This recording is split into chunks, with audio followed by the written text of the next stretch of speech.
In this video, I will show you how you can destroy meteors if it gets far away from us. As you can see in here, when the meteor gets away from the player at certain value, at certain distance, it will get destroyed.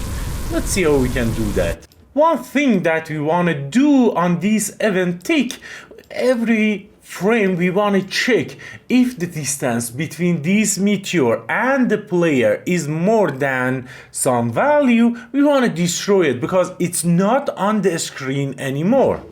So in here we need to get the distance. Right click, search for distance, right?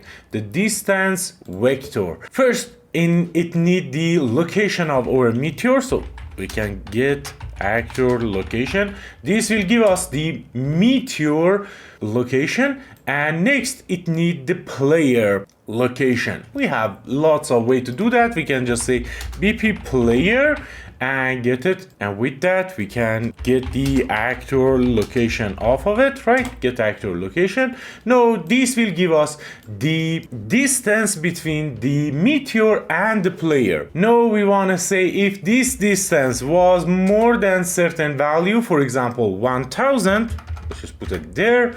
We can check it with a branch like this and connect the execution pin to this branch. If it is true, we want to destroy it, right? We don't want to have lots of meteor off the screen. If it is too far away from us, we want to destroy it automatically, right? And now in here, if I test, let's just go away, hit F8. No, I can't go away. You can see far away from it. You can see when it gets really away from our player, it will be destroyed and there is no meteor anymore.